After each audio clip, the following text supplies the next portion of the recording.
cannot hear you, Pastor Simmons. Can you check your audio real quick?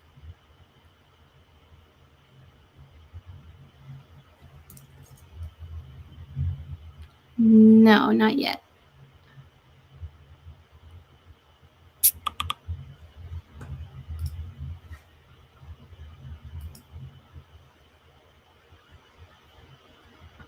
Not working yet.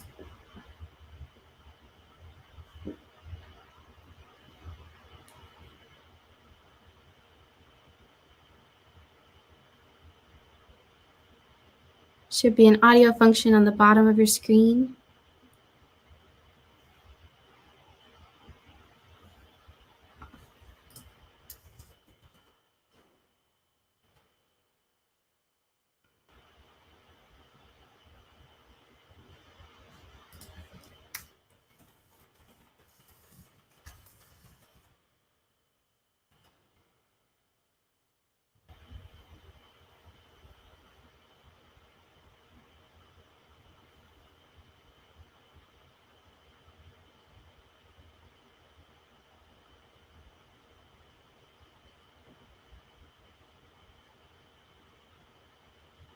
Nope.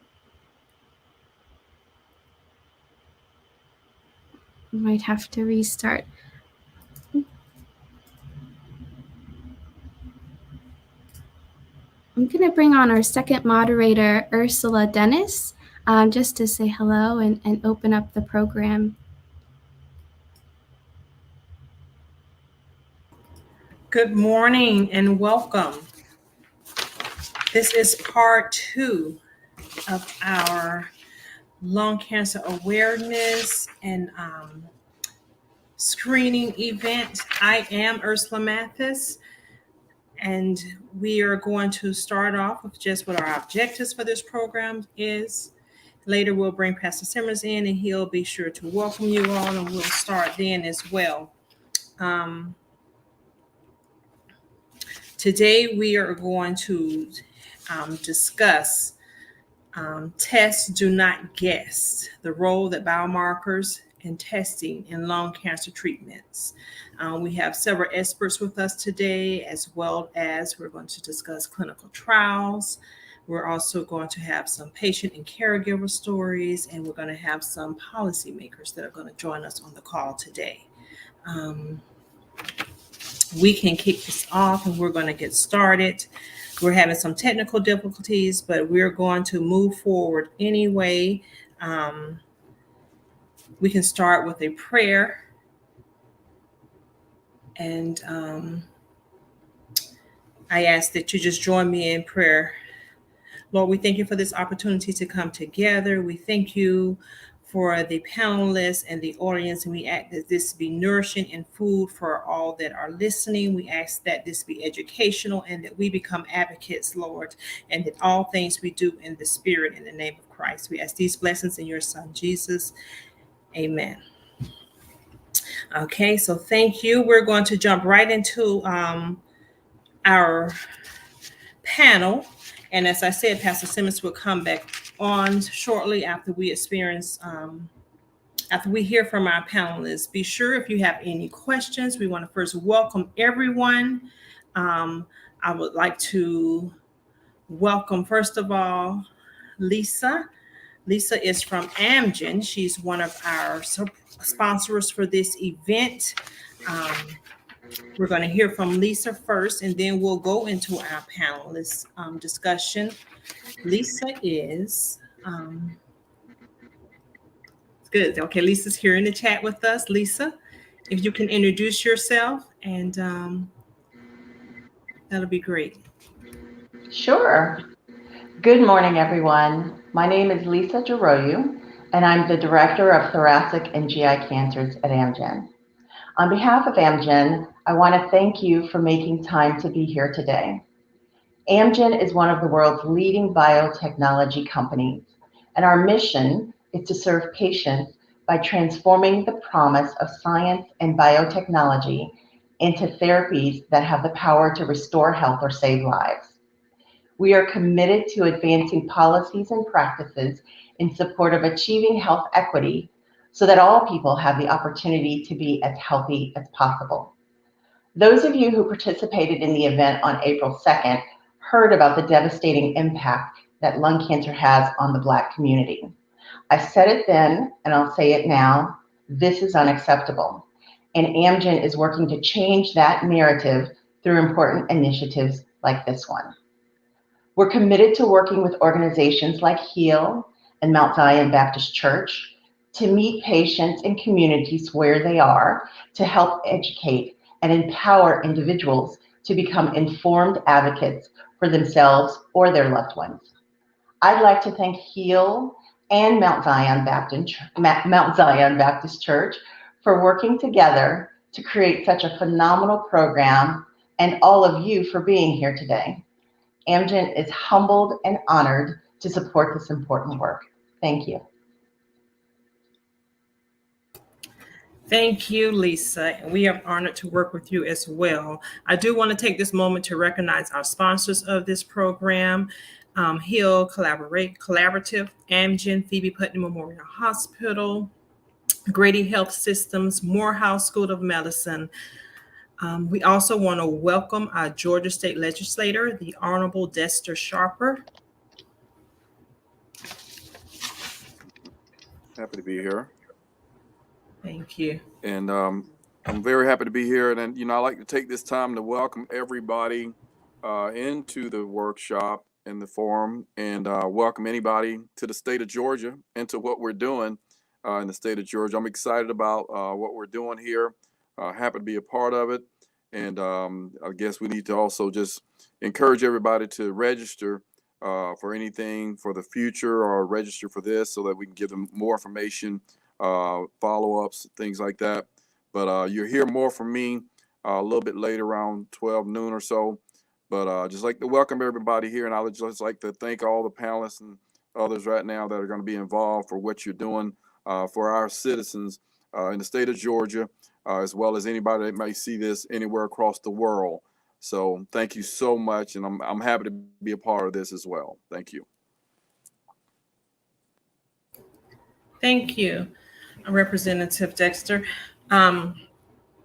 I too would like to echo that. We welcome everyone to the program. We thank you for being here. This is a wealth of information, and we hope that it brings light to the subject, and we hope that it provides you with the resources you need to advocate for yourselves. At this time, we're going to move into our panel discussion.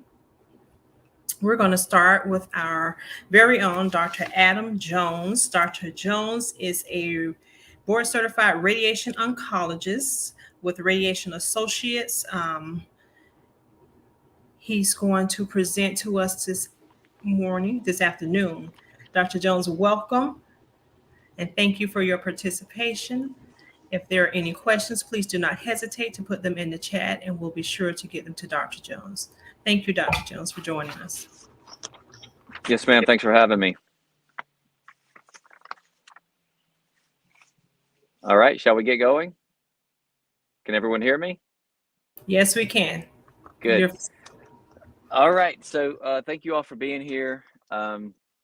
I too am humbled to take part in this. I'm a radiation oncologist at Phoebe, but participate in multiple events that help raise awareness for lung cancer screening, and modern lung cancer treatment. I'm also involved with our own Lung Watch program. You heard a lot about lung cancer screening at the last event. I work hand in hand with Ursula. In fact, we see each other at least once or twice a day. Also involved as the chair of the Georgia Lung Cancer Roundtable. This year, I'm brought on Alan Pickens. You may have heard from him last time, thoracic oncology at Emory. Also participate in the Georgia Cancer Consortium, and most recently Georgia Core, which I'm also very proud of. So next slide. As a reminder, and I like to just put the purpose of today. What are we talking about in this short presentation? The purpose is to define biomarkers and how these proteins are involved in cancer progression, to introduce the concept of biomarker testing, and to understand the role of testing in the treatment of lung cancer. Next slide. I love this slide.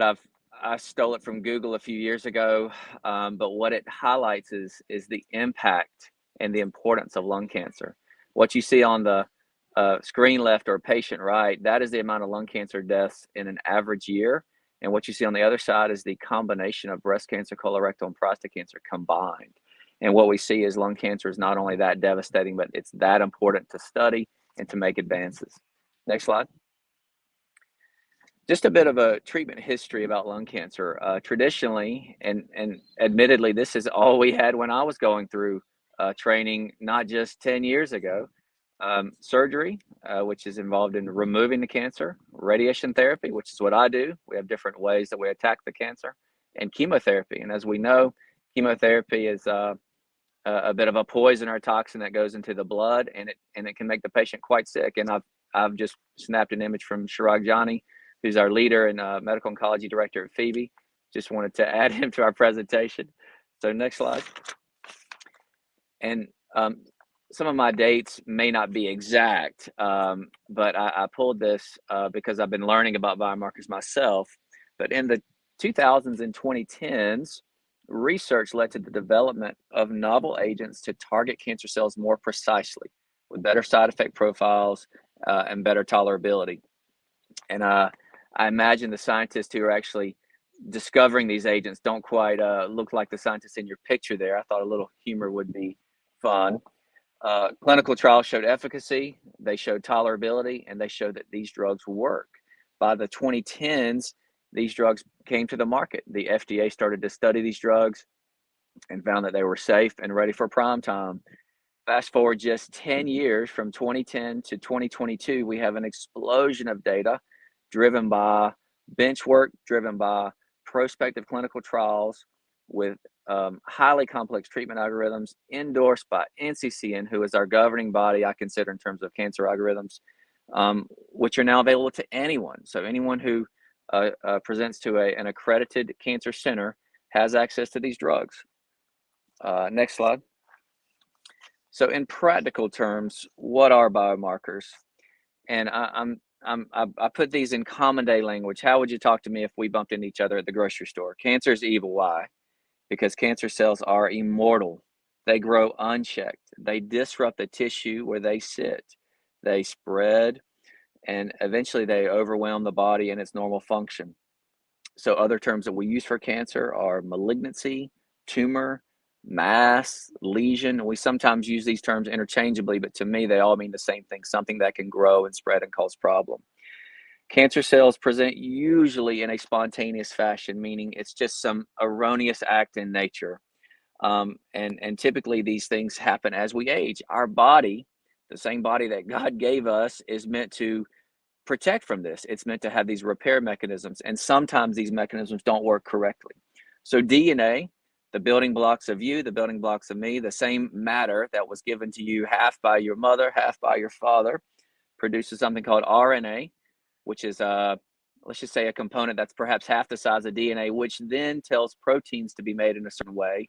And those are the actual molecules and building components of your body. Any error in this process can result in overgrowth, can result in abnormal growth. And sometimes if you get an abnormality in one of these pathways that goes unchecked, you can have almost an autonomous or an immortal cell continue to grow. And that is specifically what's going on in cancer. These mutations, or at least the abnormalities, are targeted by scientists to find pathways to treat the cancer. And that's really what it is. Next slide. So scientists have discovered or uncovered these mutations or these abnormalities through years of research. As cancer grows, these mutations become visible. We're able to run special genetic tests, special genetic panels, tests that were not available 10 years ago to identify these abnormalities. The way I see this as, these are identifiers, such as if I'm a Georgia fan, I may fly a Georgia flag over my house. That identifies me as a Georgia fan. Cancer does this in a very similar way. Scientists are then able to target or create drugs that bind as the complement to those receptors in a way to neutralize the cancer. So that is how these drugs work. Dr. Yoon, who is on our panel in a moment, may give us more specific information, but I felt like it was important for you to understand it the same way I do so that we can understand the importance of biomarker testing. Okay, next slide. Success of testing and delivery. Approximately a quarter to a third of all patients with lung cancer will have a targetable mutation. I personally believe this percentage will grow with time. There's a specific type of lung cancer called adenocarcinoma, which happens to be the most common type of lung cancer. We also refer to these as non-squamous. Approximately 50% of those patients have a mutation. Targeted agents are available, and now more available, not just in clinical trials, but available in terms of being FDA approved and deliverable in your cancer center. Novel drugs, targeted drugs, are generally more successful and better tolerated than traditional chemotherapy. Again, this is a treatment option that we have now that we did not have when I was in training myself. So it is extremely exciting for me to be able to watch. Some patients can sustain durable or long-term complete responses to these drugs. Again, sometimes we think about stage 4 lung cancer, we use the term not curable or palliative, but these drugs sometimes produce a durable, complete response. We have patients living years and now some living a decade later who have no evidence of cancer in their body. It's quite remarkable. In general, through multiple publications that I've reviewed, survival rates in certain cohorts have, quote, doubled in the past 10 years with the use of these specialized algorithms. Next slide. This slide is extremely busy. I borrowed this from my friend and colleague Suresh Ramalingan, who is medical oncology, thoracic oncology at Emory. And I'm not going to go through all these mutations, but what I'm going to show you, screen left shows us a pie chart of specific protein mutations that have been identified by scientists. And then the boxes around the slide show us drugs that target these mutations. Every 6 months, another drug gets added to this box. In fact, this slide I pulled from Dr. Ramalingan's presentation 6 months ago, was told by Dr. Yoon yesterday that there was already another targetable drug available. So this is a rapidly changing landscape. And the graph on the screen right simply shows, the curve to the right shows us in an XY graph, the population of the light blue is the population treated with targeted drugs, which means they do better. The average survival is 1 to 2 years greater at every interval on that curve, and that's published data. Next slide. In terms of the stakeholders, we sometimes wonder who's in charge of these molecular markers. We wonder whose job is it to get these markers? And as it turns out, in any hospital system, one physician or one team cannot do all of these components by themselves. We have the proceduralist, that's the pulmonologist, that's the thoracic surgeon, that's the interventional radiologist. They get the tissue, usually at the request or the direction of another physician. There's the cytologist or the pathologist. They are the doctors who are looking at the tissue, determining, is this cancer? Is this a lung cancer? Is this something that we should prepare to send out for molecular testing? Then you have the medical oncologist and radiation oncologist who help interpret the results of these tests.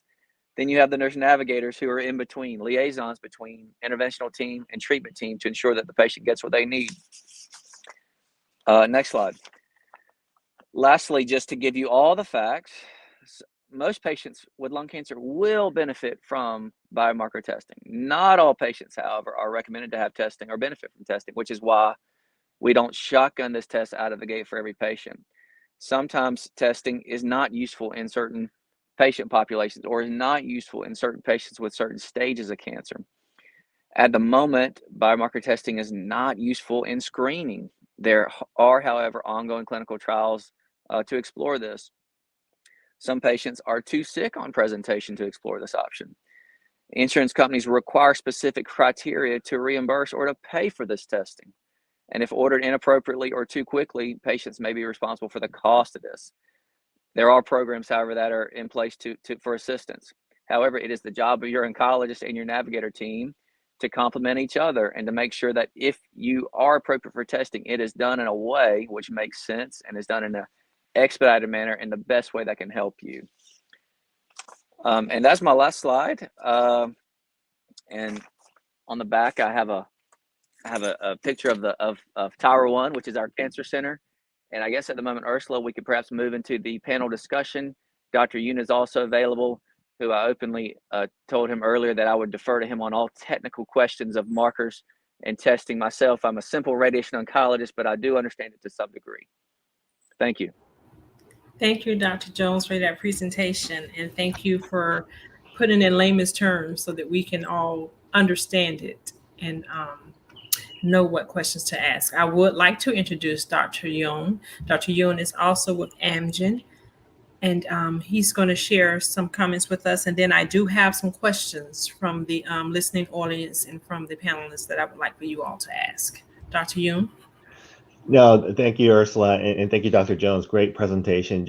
Dr. Jones, I think, covered it extremely well in terms of what biomarker testing is and why it's important.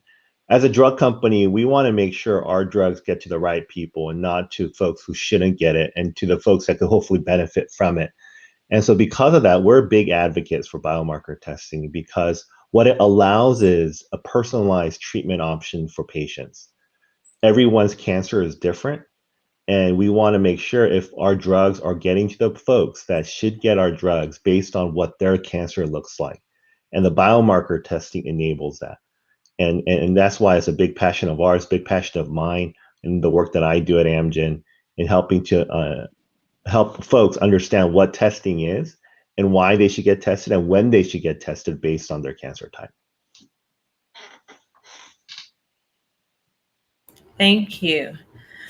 So for the panelists, what are the most important questions a patient should ask their healthcare provider about getting biomarker testing? Yeah, so Dr. Yoon? Please, Dr. Jones, go ahead. Yeah, so I'll just say generally, great question. So sometimes I have the luxury of being the first physician to meet a patient, whether it be in the hospital or as an outpatient. And this question comes up actually most of the time. Now, usually we're focusing on, okay, how do we put out the fire? How do we neutralize the situation, get as much information as possible? So sometimes it's a matter of confirming the diagnosis, getting a sense of how extended or how extensive the disease is, getting as much information about the patient as we can. We like to study lung function, liver function, kidney function. We like to know, hey, is my patient ready for what's coming? And out of the gate, we like to assess them. If a patient has advanced disease, if a patient is fit for treatment, absolutely, in my personal opinion, molecular testing should be done up front. There are some rules that, let's just say CMS and Medicare dictate where these tests cannot be ordered while the patient is in the hospital. Hopefully that'll change one day. So what I'll do out of the gate as well is I'll snag one of our navigators, and we have specific navigators for lung cancer and for lung screening at Phoebe, and I'll say, hey, tag on to this patient. Make sure the moment they're discharged, get with the oncologist, and I'll usually go ahead and make a phone call. And I'll say, hey, our patient is coming. And while they're in limbo from inpatient to outpatient, we'll make sure that test is ordered. So it's really a customized decision. I never want to be in a situation where we have a test ordered that maybe was inappropriate, or maybe my patient's going to see the bill for it, and perhaps it shouldn't have been ordered. So I take that very seriously in terms of as an ordering provider. Okay. Thank you. Are there any specific health conditions that would make a patient ineligible for the biomarker testing? I think from my view, it depends on where the patient is in their journey, right? It depends on where they are in their cancer journey. I would say for the most part that what procedure is required is the biopsy, and there are sometimes risks with getting tissue from a patient, so they need to understand those risks. There's other biomarker testing that can be done by drawing blood from a patient. And so I think patients, based on their condition, should determine with their doctor whether it's best appropriate for them to get another tissue biopsy or take tissue out of the body. But blood is always fairly easy to get. But I think it's a decision that they should make with their patient or with their physician based on the potential risk that can be associated with the procedure to get the tissue or the blood from them. Okay, thank you. So my question is, why isn't biomarker testing like the first go-to thing for early detection then? If we know that it's beneficial to the patient and we know that, why isn't it just like the first thing that we think to do? So from my perspective, I'll just say, as we see more screening, we see more early stage lung cancer. And which is great. You know, we were shifting the stage, and we see that in every model of lung cancer screening. And that's what we see at Phoebe. So as it turns out, we don't have the data right now to say that patients who have a stage 1 lung cancer who undergoes surgery has any benefit of any form of adjuvant systemic treatment, or whether it be targeted agents or chemotherapy. Now, down the road, Dr. Yoon, I would say 3 years from now, we may find that there is some benefit. So at the moment, because we don't have a known clinical benefit, we kind of ask ourselves, should we even be asking the question clinically? So those are the patients who probably don't need it. In other instances, I feel like it's worthwhile to sit and talk with a patient. I have some patients who will immediately shut down the concept of any form of treatment. And maybe it's because they're scared, maybe because they're uncertain.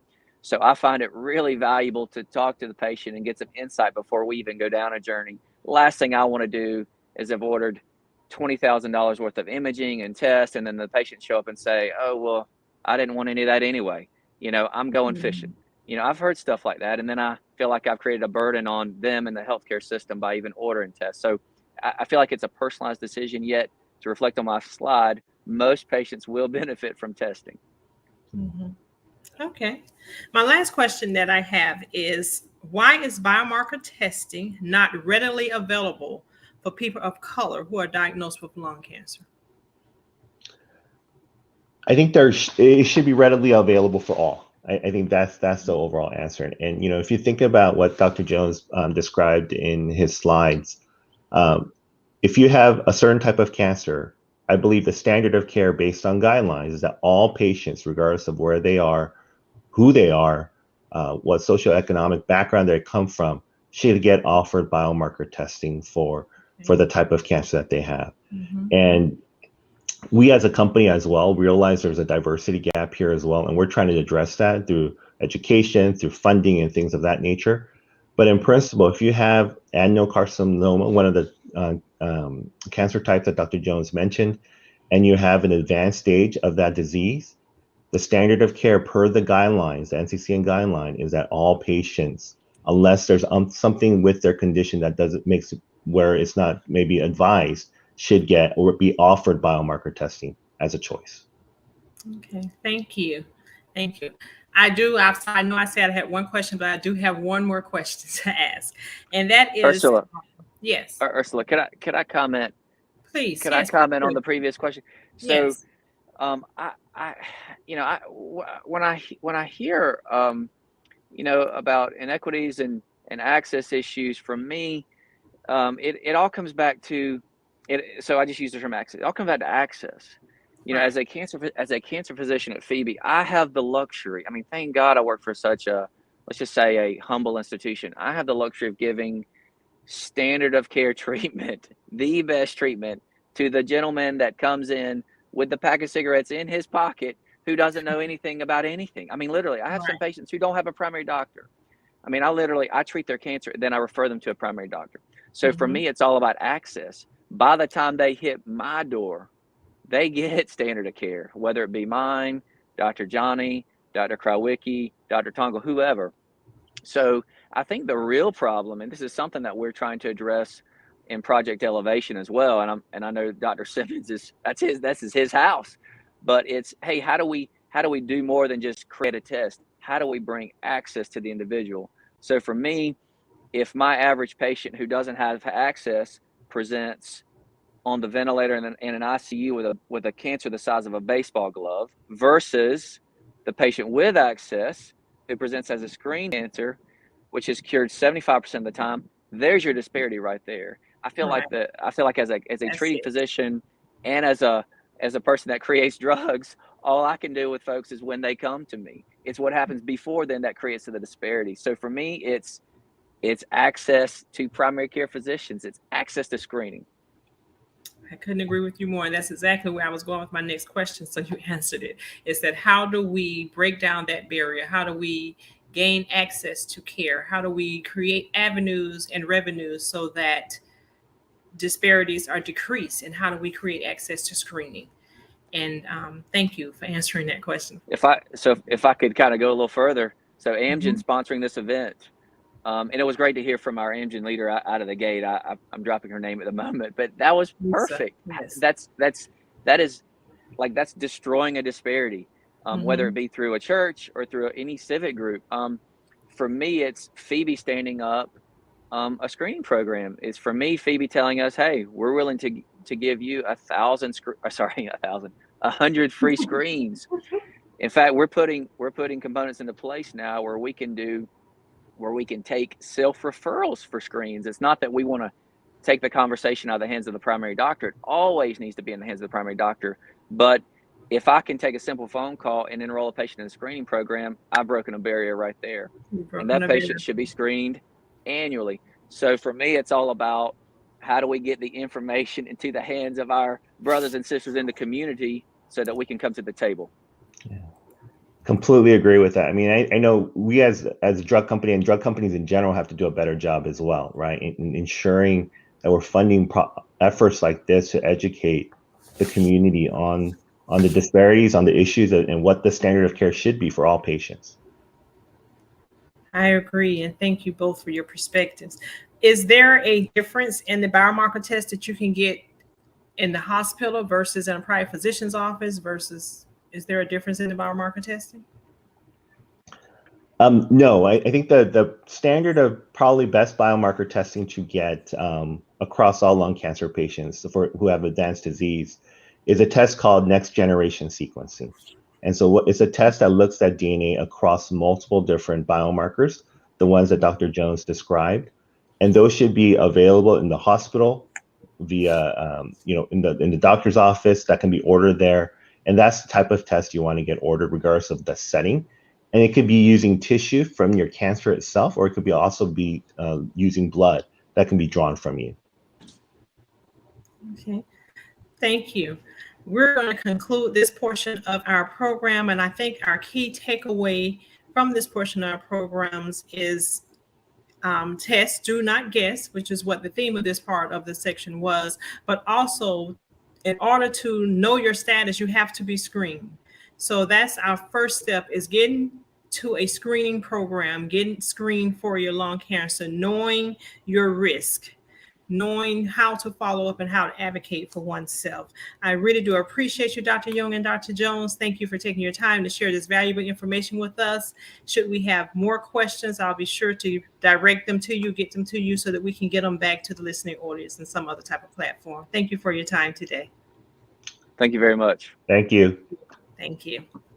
So we're going to segment to our next portion of the program. We're going to bring back Pastor Simmons, and we're going to talk about diversities in clinical trials. Thank you for joining us, Pastor Simmons. Thank you, Ursula, so much for picking up when we had technical difficulty. And let me just say this real quick. On behalf of the Mount Zion Baptist Church and the Hill Collaborative, we want to thank all of our panelists. Ursula did an excellent job of that. But personally, thank you. And to everybody who's watching, thank you. And let me just ask you to do this one thing for me. If you've not done it already, invite someone to join us right now. Take a moment, text someone, call someone, send a link, whatever you have to do. Help us spread the word. And again, I can't say enough about the Hill Collaborative and their support and coordination for this. Quinn is my MVP. Okay, let's jump into my panel, and we're going to look at diversity in clinical testing, clinical trials. One of the ways that we change the face of lung cancer in our community is by improving the quality of treatment. And one of the ways the quality of treatment is improved is through clinical trials and testing. What are the medications that can best treat this person, that person? What's the best method? How do you give it? How do you administer it? All of those questions can be answered in clinical trials, and then that medication or that treatment model brought to the general public. And one of the issues is, while we as African Americans have high numbers in terms of lung cancer, we don't have high numbers in participating in the clinical trials and testing. And we need to change that. And so to help us to do that today, we put together a wonderful panel to give us information and insight into how the clinical trials work. And then we're going to have a person who has actually participated in a clinical trial. And so our panelists today consist of Dr. David Shepard, who is assistant professor of the Department of Hematology and Medical Oncology at Emory University School of Medicine. Our second panelist, Keisha Mansfield, who is manager, clinical research, genetics, prevention, and wellness at Phoebe Putnam Memorial Hospital. and then a colleague, Reverend Moses, who is a clinical trial participant. And to our participants, welcome, and we thank you for being a part. And I want to just open up with our first question, and each of you, any of you, just feel free to answer. And the first question, what are some reasons African American patients refuse or are hesitant to participate in clinical trials?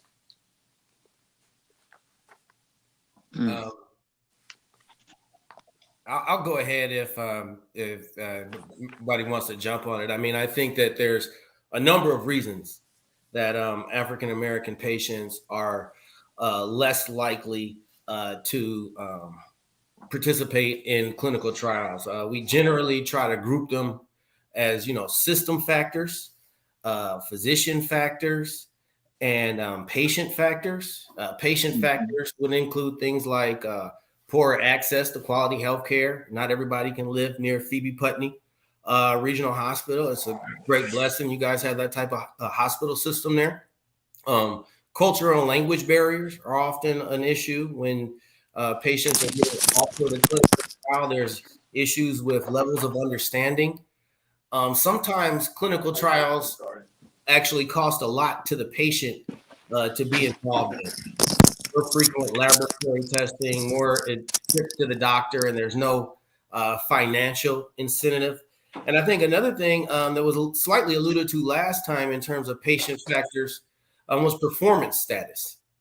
So if patients show up in a later stage of disease, as the last gentleman was alluded to, the baseball glove size tumor, and they're on the vent, their performance status is not such that they're still an appropriate candidate for clinical trials. But I mean, at the end of the day, we still have to do something about this, because at 13% of the US population, African Americans only make 3.1% of participants in clinical trials. So that's 22% of the expected level.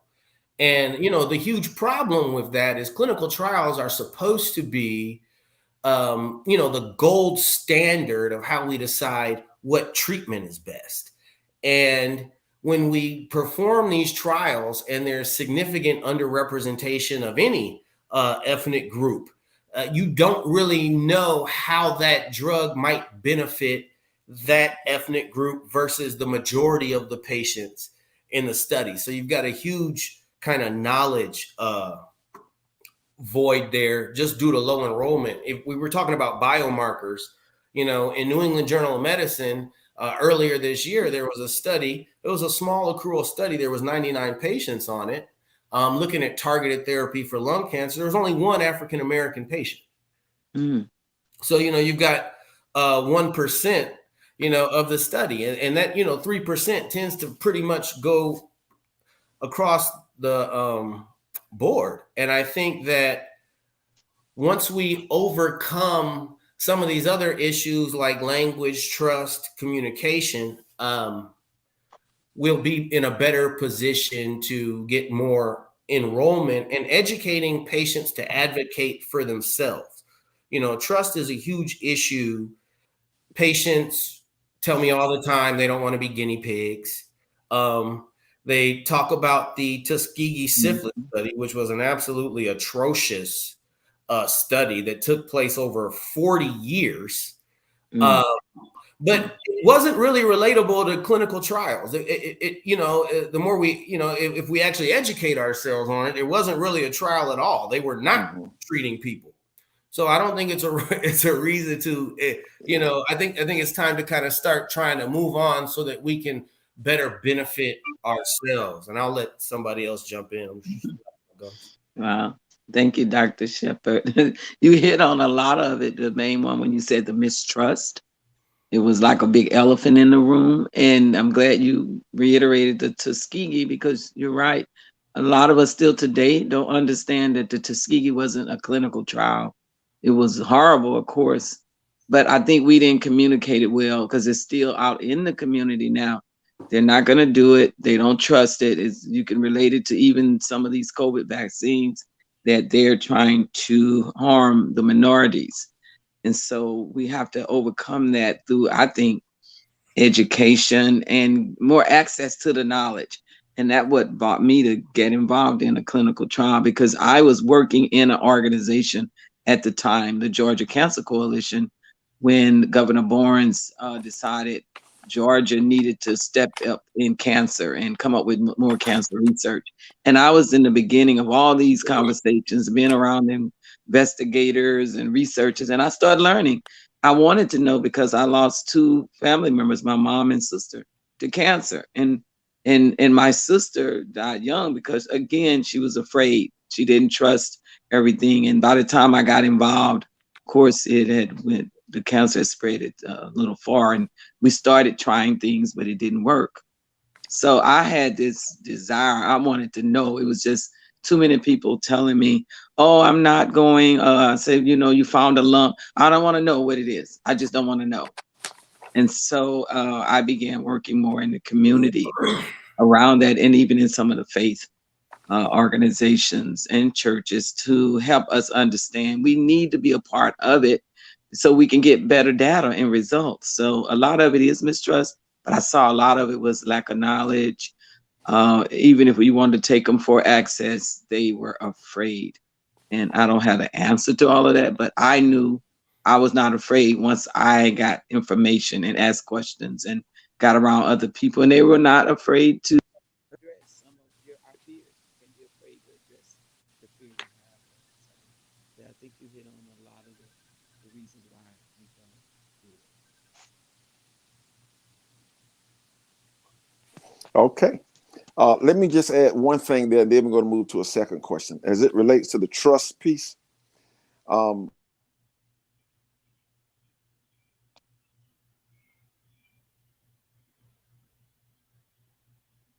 I had an exam at a large hospital, and then all of those requests came from the hospital. And of course, I did not trust the hospital system. And I think who it comes from matters. If my primary doctor that I trust had asked me, my reception of that invitation would have been totally different. Okay, second question. Should patients talk to their primary care physician to determine if they are healthy enough to participate in a clinical trial? And anyone can take a stab at that question. I'll go again. So it's always good to talk to your primary care physician. In particular, the older we get, the more it's important to get an idea of overall how well you are before you do any sort of treatment. In particular, chemotherapy. We call it a geriatric assessment. So, in older patients, we'll actually send them back to their PCP on occasion to, evaluate for their fitness to undergo treatment. For younger patients, it's not typically so much of an issue to where I would send them back to their primary care doctor. If, for example, someone had a specific heart condition, if you showed up with a heart arrhythmia like atrial fib, I might send you to a cardiologist. But what I do as the medical oncologist is gauge fitness to a great extent myself. I don't really expect your primary care doctor to be able to identify the potential toxicities of the drugs that I use that they are not necessarily familiar with. I always encourage a relationship with the primary care doctor, just as Pastor Simmons alluded to. Patients, when they are very familiar with someone, tend to accept information better. But clinical trials, and this is, I think, sometimes a deterrent, both on the physician's point as well as the patient's point. There's a lot of information to gather to understand the fitness you need, what laboratory values. So, for example, if your kidney function is off by, 5 cc's per minute or 5 millimeters per minute of urine, you're making less than standard for the trial, you might not be a candidate. So it's really the person that has the access to those rules for each individual trial that does the best job of screening patients and determining their fitness. Okay. And I'll chime in also. Each trial has an exclusion and an inclusion criteria. So if anything, if you do not meet any of those criteria, especially on the exclusion criteria, anything that it applies to you on the exclusion criteria, then you screen out. And that part of the informed consent should be understandable to that individual, so they know if they meet any of those criteria as well. And whoever is over the clinical trial, the principal investigator, the clinical researcher, they're in charge of making sure that exclusion and inclusion criteria is very strict, so that we don't include people in the trial that should not be included in the trial. And it's also the responsibility of the clinical staff to go through that criteria to make sure the patient meet that inclusion criteria. So there's a lot of work that goes on in the background, looking at your medical history and pathology reports and those type of things. That medical history, that preliminary medical history is very important to judge whether or not you even qualify for that clinical trial. Okay. Let me ask this question and one more. We've got about 5 more minutes. So here goes. So during the trials, patients are asked to sign consent forms and other types of forms. What are the legal and safety protections for people who participate in clinical trials, based on the fact that I'm signing these forms, giving them permission to do ABC? What kind of legal protection do I have in this whole process? So I'll answer that. The informed consent is written in a way that anyone that reads it should be able to understand it. It should not be at a high level clinical language that the layperson cannot understand. You should be able to read it and understand what the clinical trial is all about. It should list all the benefits of participating, the criteria if you don't participate, what will happen if you don't participate. But it covers all of those issues that should come up, and it's the patient's responsibility to read that informed consent and ask any type of questions that you think that you should have an answer to. And the informed consent process should go over all of that. And the person that is actually presenting that informed consent to you should be able to answer any question that you may have. And if they cannot answer the question, then they should have the contact information of the principal investigator to find those answers for you, or from the sponsor to have to answer those questions for you. But it is the patient's responsibility to understand that document. And I'll always tell people, don't sign it the day that you're given the informed consent. Okay. You should never, ever sign a consent the day that you're presented that consent. You take it home, you go over it with your family, you read it yourself, you do your own research so that you're prepared to ask additional questions when you take that form back. But never, ever let someone pressure you into signing that consent the day that you're presented that consent. That's your right. It's your right, and clinical research is voluntary. And if you sign it, you have the right to pull out anytime that you want to pull out. Mm-hmm. If you feel like you wake up that one morning and say, I don't want to participate in this clinical trial anymore, you contact that institution, say, I don't want to participate, and then they should start the process to take you off of the clinical trial. So never let someone say, well, you signed up, you have to participate, you have to stay on. They're lying to you. You should not stay in it if you don't want to participate. So it's voluntary. Clinical research is voluntary. Mm-hmm. And it is at your discretion if you want to continue to participate or not. Mm-hmm. Can I piggyback on that real quick, real briefly? Yes. Just I'm 100% in agreement that you don't necessarily need to sign a consent form the day it's presented to you. The point, though, is we're trying to get more people on trials. The window is finite. You might get presented a clinical trial, show up 3 weeks later and something's changed. Mhm. Okay. So, when you take these things home and you're looking over these things and making this decision, just remember that, the whole point of this, someone offered this to you because they believed in their heart of hearts that it would help you. They believed you were a good candidate. And that's why it's important to have a good discussion with your oncologist. And that's why we need more oncologists. We need more diversity in oncology. We need more people that can talk to everyone. When you take that form home, you're also going to run it by your anti-vax cousin.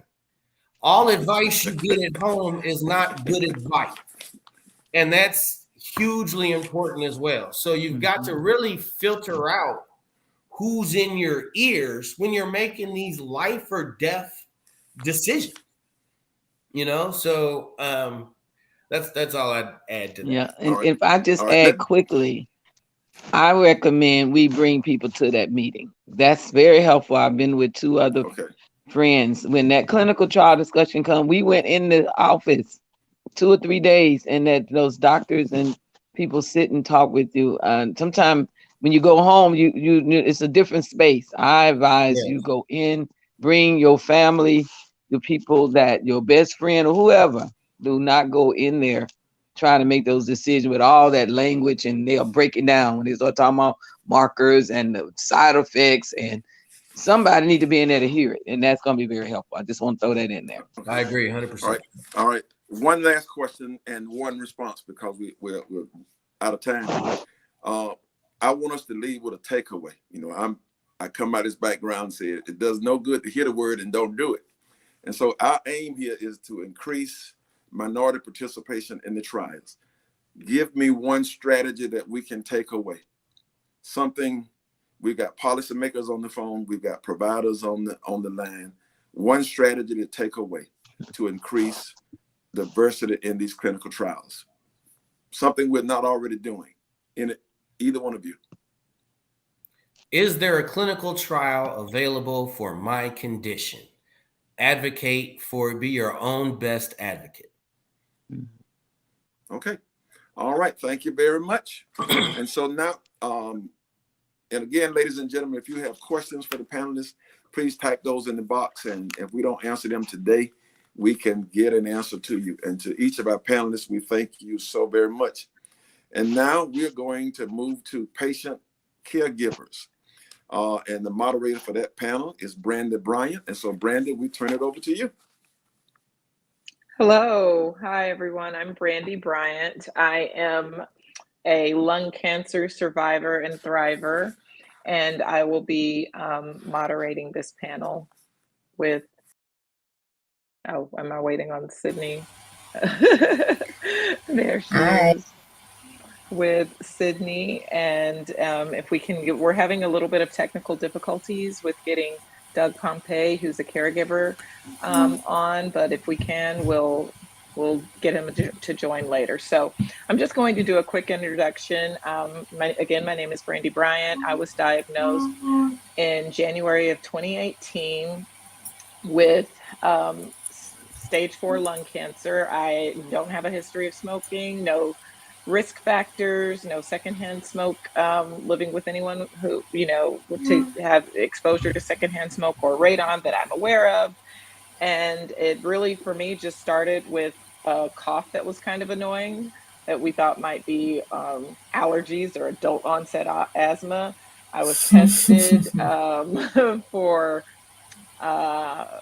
just a quick, the doctor thought I was because I'm a Black woman who was 39 at the time, thought that I may be at risk for sarcoidosis. So I was given an x-ray. It was a little fuzzy. They thought, it might be pneumonia. They put me on antibiotics. Long story short, it clearly wasn't pneumonia. It was cancer, which was very, very shocking. I initially was diagnosed at stage 3B. So I did undergo some chemo and radiation. That did not work for me. And I did have a biomarker testing, which we'll get into later, that showed that I was ALK positive. So I have been on the ALK drug for 4 years now. I mean, the alectinib drug for 4 years now, and I have no evidence of disease. And now we'll go to Sydney, Dr. Sydney Barnett, and she can give her introduction and story. Hi, everyone. So as Brandy said, I'm Sydney. I was diagnosed in February of 2017 when I was in my medical internship. I am currently a hospitalist, internal medicine hospitalist. But when I was diagnosed, I was 33. I had, as Brandy said, no risk factors that I knew of. I was very healthy, very active, ran 5Ks, realized that, my exercise tolerance was really not where I thought it should be. And I had been diagnosed with a pneumonia the year before and thought that maybe I should check it out with a pulmonologist when I began wheezing. I do have a very strong family history of asthma and eczema and all of that. So as Brandy, they thought I had adult onset asthma, but when they repeated a chest x-ray, I saw that I still had the same abnormality that I had the year prior when they diagnosed me with a pneumonia. So I requested my pulmonologist do a CT because I figured that there was something in my chest to have the same abnormality a whole year later. CT showed a mass that was actually compressing my airway, and that was the reason I was wheezing. And after a whirlwind of tests, I was diagnosed with stage 4 positive lung cancer within a month. So in the beginning of February, I was fine, just having wheezing. And at the end of February, I was stage 4 lung cancer. Thankfully, they did biomarker testing for me right away. I started on crizotinib right away, and I have been, pretty much no evidence of disease for the past 5 years. And I currently now work, on the oncology floor as a medical internist. So I see people going through the same things I went through. I see them when they're getting they're going through their test for the nodules. I see them when they're getting their chemo and they're getting complications. I see them and have difficult conversations with them about, possibly going into hospice. And I have called time of death for a lot of them. So I've seen the whole spectrum of this disease process, and me being, able to tolerate my targeted therapy has made me forever grateful because, if I wasn't tested, who's to say that I wouldn't be on that spectrum myself? So for me, that's one of the reasons why, I will forever be an advocate for biomarker testing, knowing that information has definitely changed my life. I was able to complete residency without any time off. And, right now living a pretty normal life. Yes. Yeah. Let's talk a bit about the biomarker testing. So one of the questions that I have, which both of us can answer, is tell us about your experience getting the biomarker test. Did you request the test or did your doctor recommend it? So I am, I'm ashamed to say, and I think that it's not necessarily my fault, but even though I am a doctor, I was pretty ignorant to most of this. The fact that there are biomarkers for lung cancer is like literally a one line in our information when we're studying. I've had like colleagues when we were going through residency, they come up to me and say, oh, tell me about your biomarker again, because of course, even going through residency, the only real reason that they are now fully aware of it is because I was diagnosed with it. Mm-hmm. So it's not something that is fully stressed. And I think that when I went to my oncologist, I was probably also not fully, focused. But I didn't really know about the whole biomarker testing. So when I went to my oncologist, thankfully they were on top of it. I went there, they told me you're stage 4, you are, ALK positive. So they did it right away. So I got all of that information in one neat package with a bow. Yeah. Here it is. Yeah, mine was, so they told me that once I had my biopsy that they had sent the samples offer biomarker testing. I had no idea what they were telling me at that time, because it was also at the same time that they're telling me that I have cancer. So I'm like, Exactly. you know, I heard one of the other panelists say, make sure you have someone with you. That is a pro tip. Always have someone with you taking notes, because you will not remember a lot of the information thrown at you. And it is a whole new world, whether you're a doctor or not. Yep. There's a lot of information in each of these fields. So for me, biomarker testing happened during my biopsy, which was not comfortable, but without the biopsy, I wouldn't know that, you know, the reason why I had shortness of breath was cancer and not asthma or tuberculosis or something random that they thought that I may have. So for me, like you said that you were presented with everything right there. So for me, I was diagnosed at a community hospital that I was literally like you, I was in pretty good shape. I was walking to my pulmonologist office for my appointments until until they told me that, oh yeah, you have stage 4 cancer. And then once I started that treatment. But for me, they told me that they were sending my tissue off for biomarker testing, but it did take, and I transferred to a research cancer center also close to my home, but just a bigger hospital system. But it took a couple of weeks, like 2 or 3 weeks, for my ALK marker to come back. And I didn't have NGS testing. I think for me, they used the simple FISH test back in 2018. Do you know how long it took for you to get the results of your biomarker testing? So, like you, I was diagnosed at the hospital that I was working at first. And then they transferred me up to, the tertiary center, and they kind of redid a lot of the tests. So I had like 2 bronchs, and, at first, initially they thought I was like stage 1. So that when they referred me to the tertiary center, they referred me as a possible stage 1. And thankfully, the tertiary center said, oh, let's take a closer look. So they kind of did a lot of the test over. So, I mean, when I tell you I was transferred to the tertiary center February 14th and did my bronch then, I did my VATS February 20th. I had my oncologist appointment February 28th. And February 28th was when I was given that package. So, I mean, it could have been within the same 2-week period, but, because everything kind of happened so quickly from the time I was up there, it seemed pretty short to me. Yes. Yeah.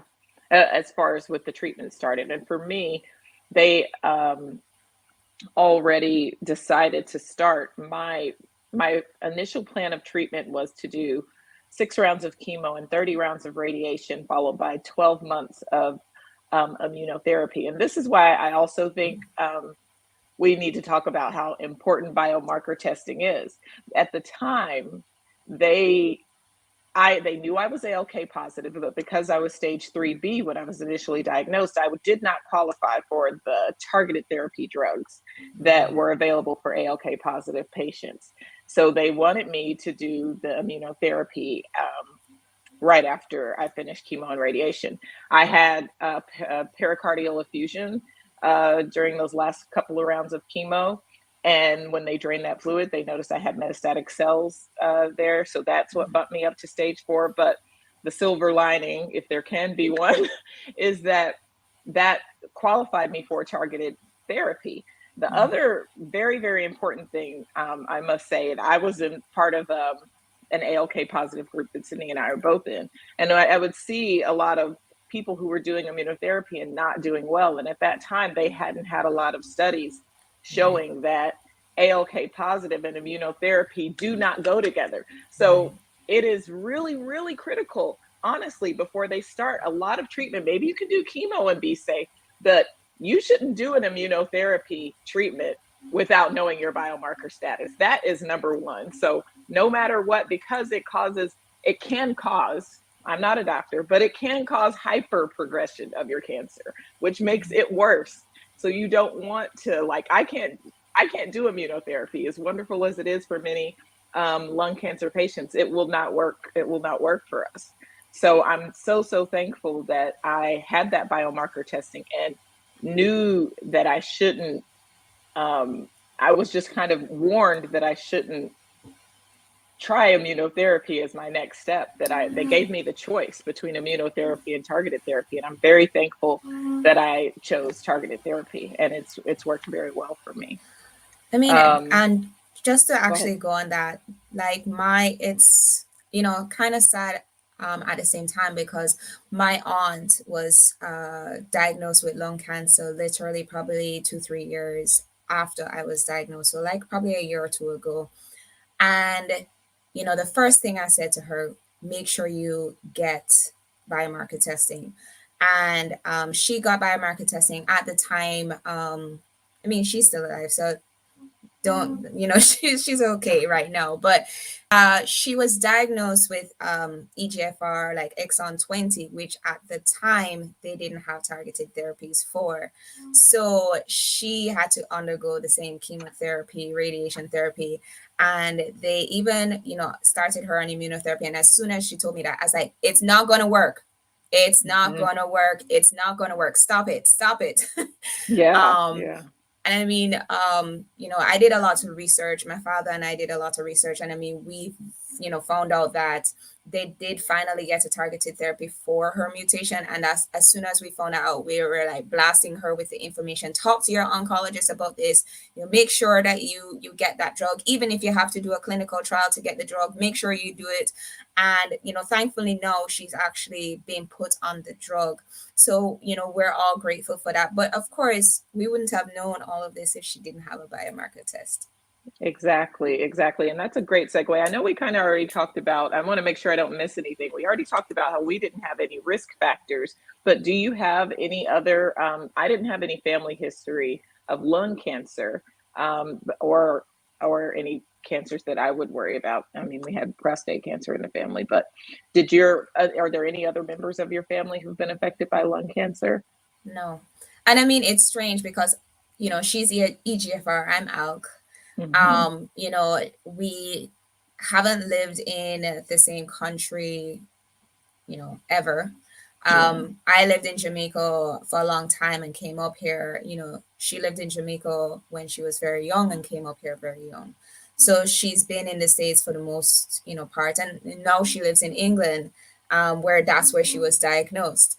Both of us are non-smokers. Both of us don't know of any exposure to radon. So anything that you would think would be the typical risk factors, both of us don't have much experience for. And again, she was diagnosed at 49. I was diagnosed at 33. So, even though, yes, she's my aunt, both of us don't have any risk factors. Yeah. And I mean, this is not a genetic component for us to say, okay, it's probably genetic. So, I mean, again, it doesn't make any sense. And my whole family was kind of like, whoa. Yeah. And that's when not to say they didn't realize before when I was diagnosed, but it really solidified the fact that anybody with lungs can get lung cancer. That is pretty much the number one risk factor. I will never be at risk for prostate cancer because I don't have a prostate. Yeah.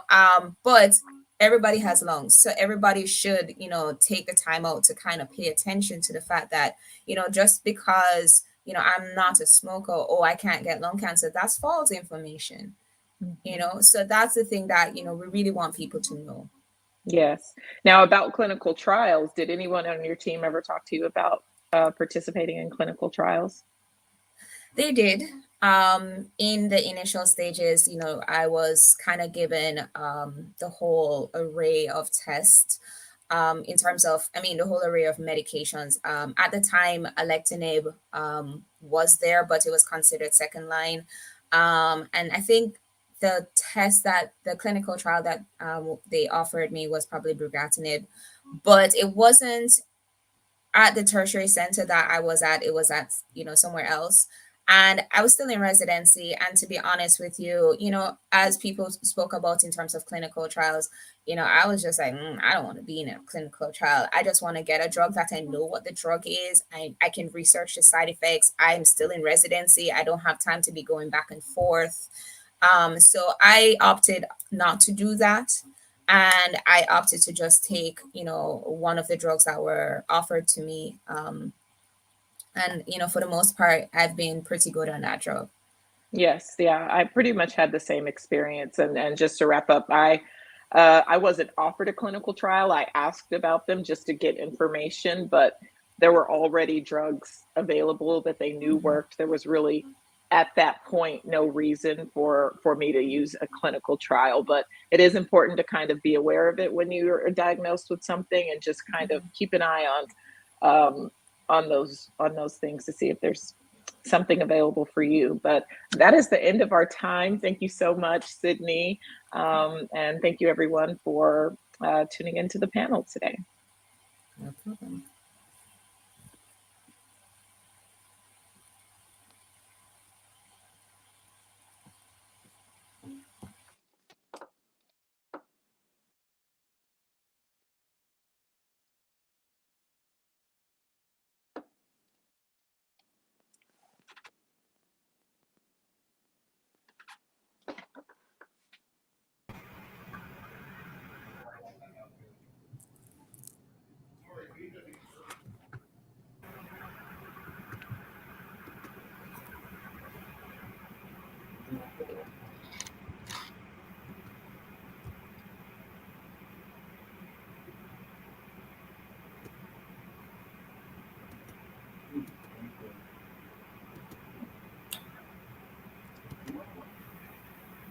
So we are now live.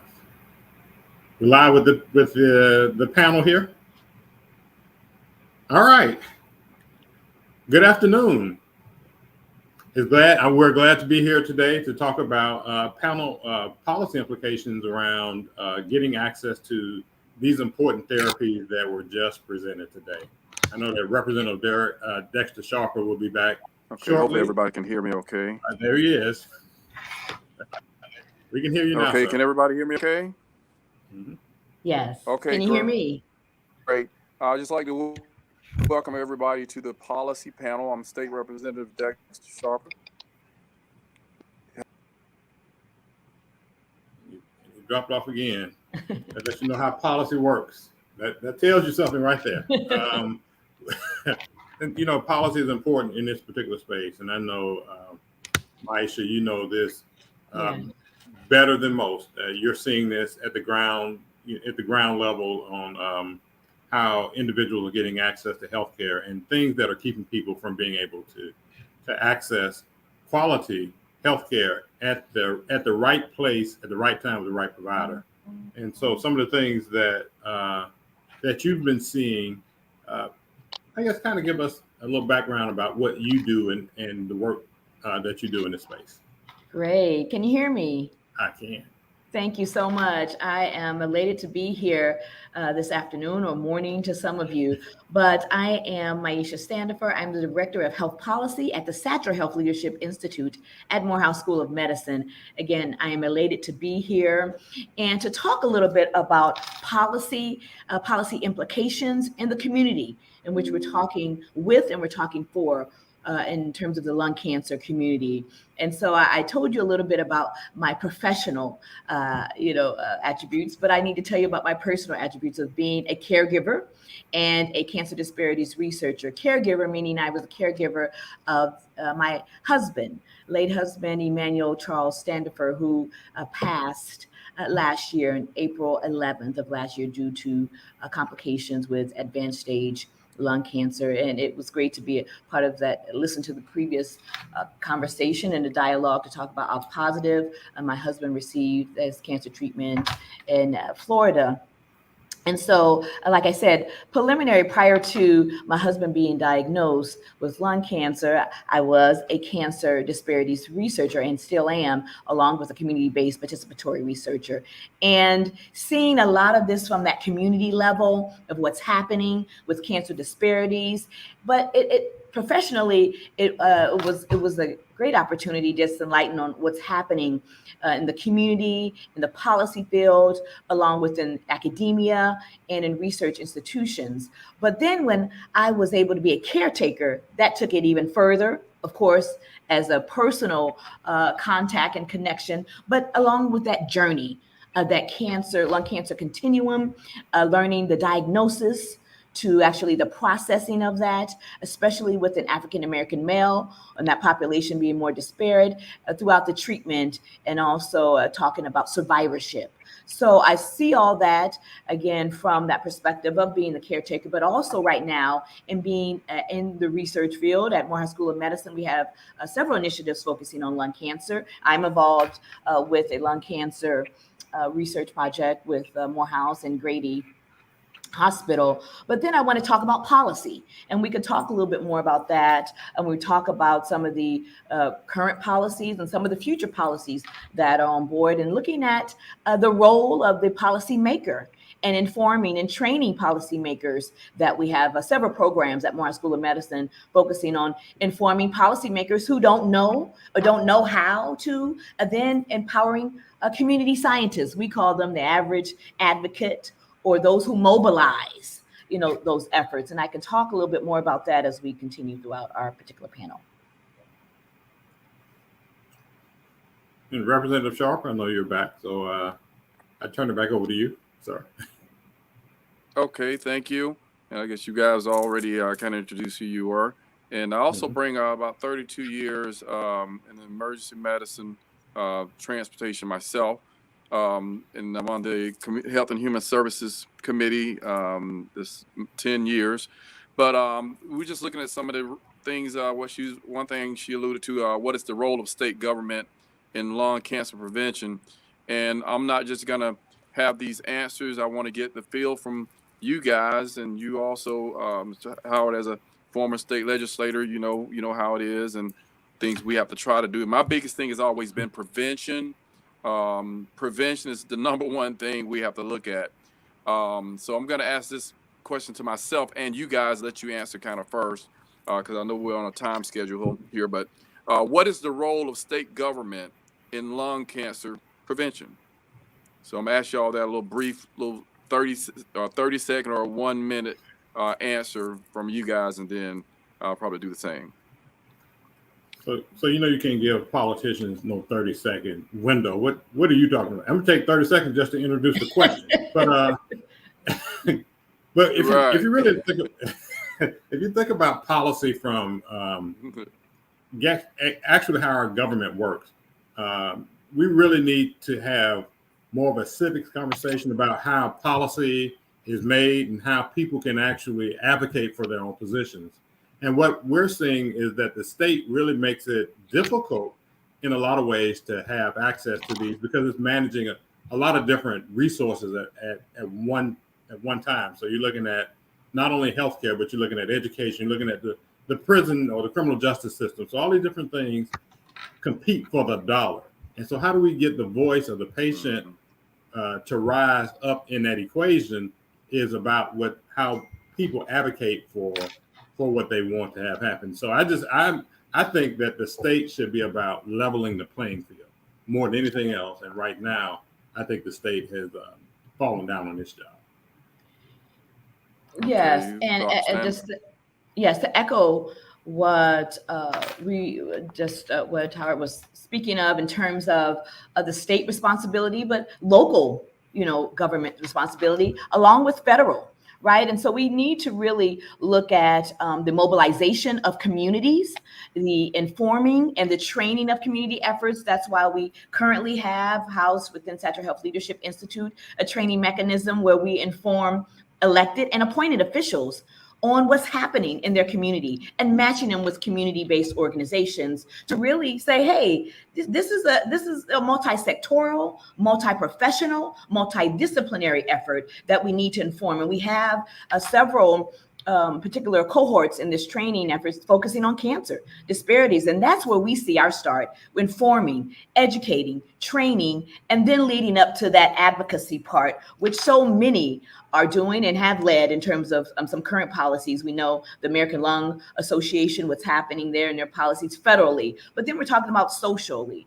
And so we know that also a role as being whether the HBCU or PWI, that we have to link with community efforts and with political efforts and stakeholders. Again, they're not just elected and appointed officials, but those who are informing and working alongside some of those representatives for council members or even, some, ombudsmen. So we're excited to be part of that.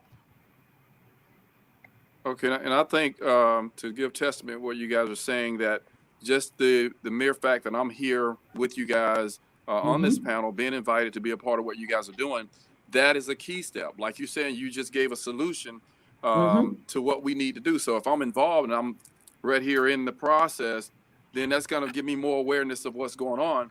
And that's what we need. That's where it starts. And I'll say my local hospital, South Georgia Medical Center, I was on the city council. They put me on the cancer board, so I was a part of that at the city level. And they say, hey, look, now you're on a state level. We want you involved.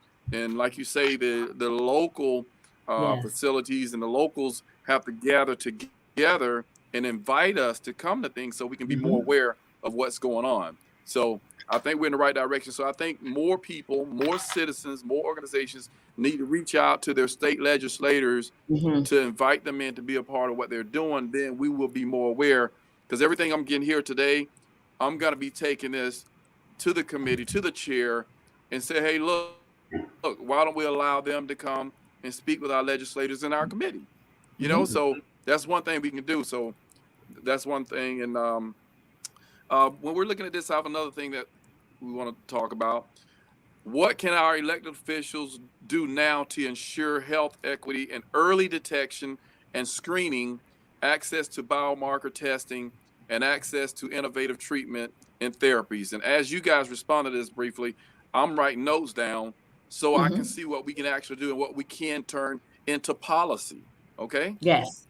Yeah. I think y'all tricked me into this to no. Well, go ahead. Yeah, I think it's great, Representative, because I think, as you mentioned, whether it be in urban Atlanta or rural South or Northeast Georgia, you are taking that role on in terms of being a very well-informed, well-educated. But then, we know that sometimes it has that tension-ridden community and politician effort, and what happens because oftentimes constituents say, well, you're not doing this, and you take it from a negative perspective. But we're reframing that, right? Just shift the paradigm to say, well, how can we work alongside Heal Collaborative? There, in that when we're working with faith-based efforts, we're working alongside racial and ethnic organizations, local, whether it be local academic institutions, but we're taking it a holistic approach to this effort. We're no longer working in silos, because we know what silos have done. We know what they are doing. They're not addressing the issue, as we are continually seeing increased rates. Right. And the rates are continually being exacerbated. So what hasn't been done, we're learning from that. And now it's time to take action. Like I said, we have several, we call them training modules and efforts that are ongoing within our academic community and political based efforts, where we're informing about political determinants of health and social determinants of health. We know that historically how policies have disenfranchised our communities when we're talking about. So we need to understand, let representatives or politicians know that historically redlining has happened. How do we kind of dismantle and readjust and kind of, reimagine what could happen if this was to occur, and especially when we're talking about lung cancer disparities. And we know that it is also socially how we need to address that. So social determinants of health also need to be incorporated into that informing the policymakers, definitely, and stakeholders. Okay. Yeah, and I would echo what Okay, Maisha. so Howard, you want to chime in that real quick? Yeah. I'd echo what Maisha said on that. She's absolutely right. First of all, the work that Daniel Dawes is doing over at Moore School of Medicine is awesome. But there are two things I think that the state needs to kind of pick on. One is the pipeline of physicians that look like us on this screen. And so funding for residency slots in this state needs to be pushed up to the front of the wagon, so that we can have more residents in this state, more doctors in the state that are training to be doctors, specifically oncologists. And then we also have to figure out a way to keep them in the state. The other thing that we need to talk about from the other panels, and it's the 800-pound gorilla in the room, and I know that people out here are listening, but think about it, it's about money. cost of accessing these specialized treatments, if your insurance doesn't cover that, or if you have Medicaid, are these things covered under insurance? A lot of times primary care physicians or specialists, as they are prescribing medications, they look at whether or not the patient can actually afford whatever it is that they're prescribing. And it may hinder them from actually prescribing the thing that they need. And from a policy standpoint, see, the state, the other part that we need to have on this screen right now are payers, because they also hold the other piece of the bag. But the state needs to make sure that that particular barrier needs to be taken down completely so that people can actually access these healthcare. Right. Thank you. And what I'll mention is where we see it all the time is a lot of the disparities, especially in African American communities. And we are almost to the late point or the late stages of trying to get them help. So I think in some of these programs where there's Medicaid or for one, we need to do Medicaid expansion for one. That will help on the prevention side, because a lot of people in the African American community either they don't have enough insurance, or they're uninsured or underinsured. So it's later on where they catch it now is critical and it's terminal. So I think access to more health care for especially African Americans. And then you mentioned the residents for us physicians. One area where I see we've pushed a lot is in the rural Georgia or rural areas where we need those physicians for sure. And the competitiveness as far as even within the state. You have someone, I don't want to work in the rural area, I want to work in inner city, because there's possibilities, financially and also just overall environment. So those are things I know that we're working on. And like I say, I'm writing down a lot of these things because they're beneficial. I want to be able to get you guys to come to the Capitol when we get back in session, or somehow, even if we have a time between now and session, that we can have a healthcare meeting, committee meeting, and you guys can present and give us something to work on before session comes back in, to already have some policy in place addressing some of these things. Another thing, because I know we've probably got about 5 minutes, you guys. Secondhand smoke and environmental factors can also lead to lung cancer. And are there any new policies being considered for reducing exposure to secondhand smoke and environmental factors? Let me mention this. We've done some things about people being able to smoke or not in public buildings. So that's a policy that we took to say, okay, you can't smoke here or there. I've worked with some local municipalities on people not being able to smoke 30 feet of any business, private or public. You have to be 30 feet away from an entrance so that people don't get that smoke. And then we're also working on a lot of things involving the kids. Even when we looked at, raising ages, or even, you can't really say you're doing this, but putting the taxes on, certain things, not making them as affordable to deter, people from, smoking even more. But one thing we are tackling is the youth with these e-cigarettes and honestly, marijuana use, period, smoke is smoke.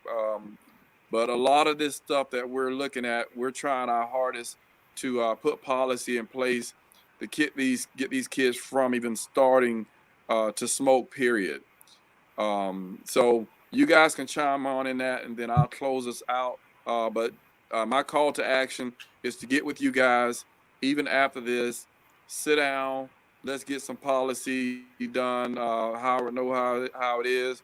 Get me something that we can present, okay, that will help overall. But y'all just give us a little input on what you think we can do with this secondhand smoke that we may not see right now as in regards to lung cancer.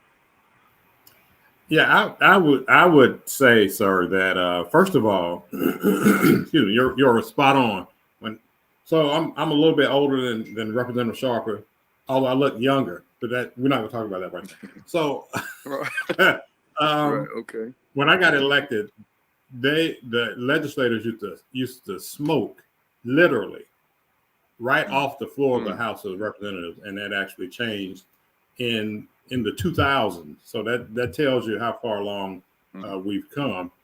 I would agree. First of all, let me just say this: the Georgia Legislative Black Caucus should take this on as a task to do. I know that you all have your annual meeting sometime this late summer, early fall, that we could actually have this kind of conversation.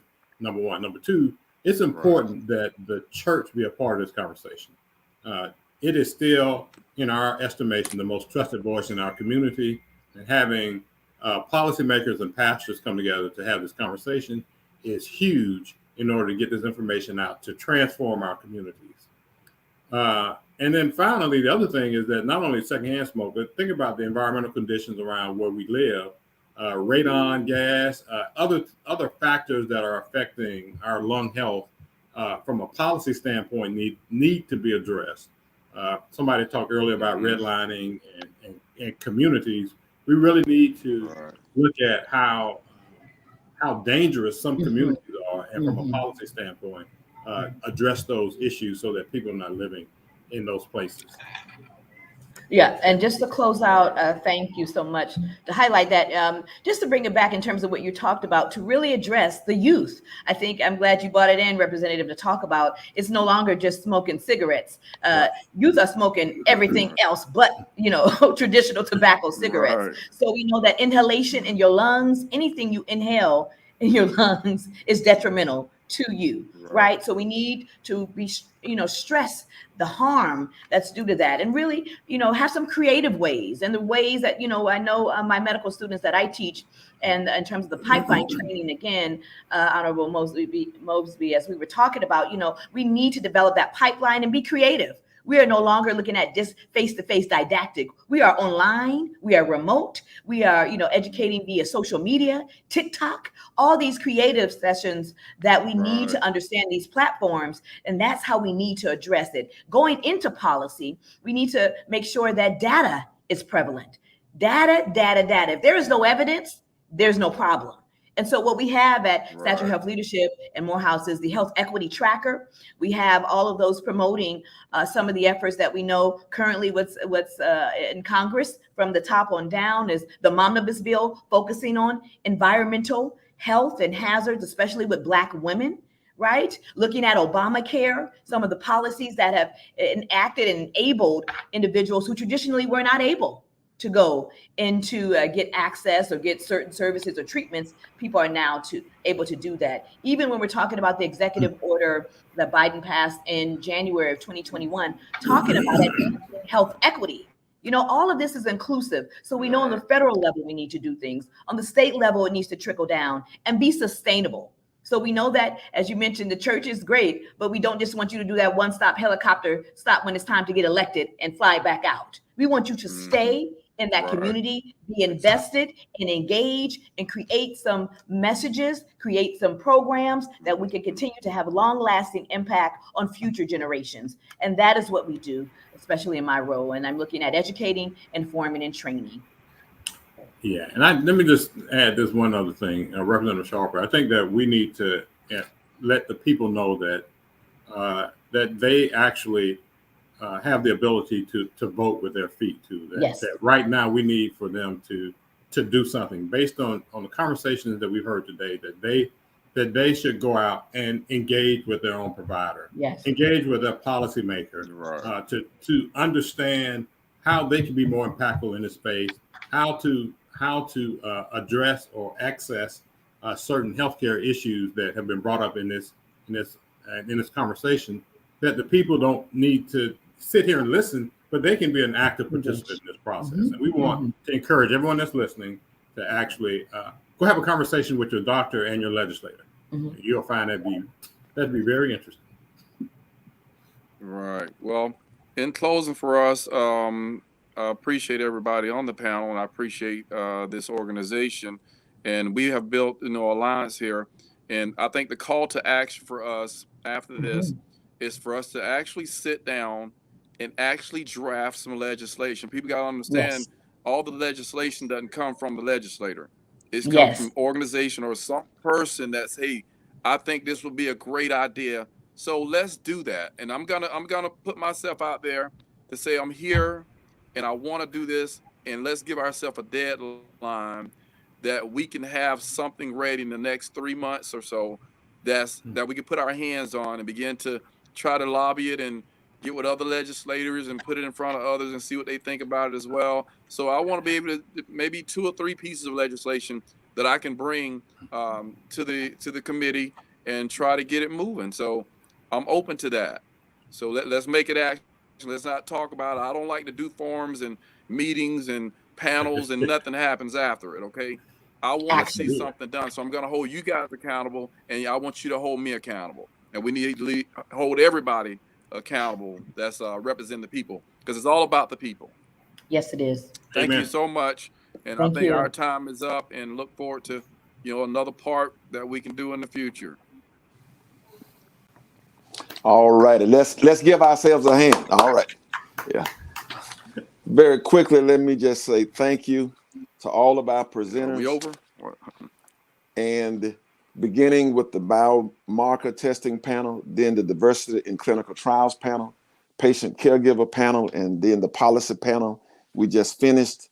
I mean, excellent information, critical information that we need in our community, and it's presented in a culturally and relevant way so that we can embrace it as a community. And so thank you very much.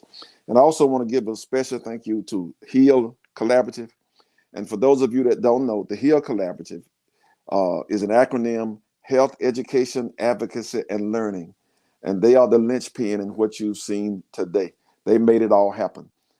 As a leader of Mount Zion, I thank them for partnering with us and making us a part of this collaboration so that we can make our community healthier. And a young lady mentioned how we got to make it sustainable, and Mount Zion is committed to sustainability.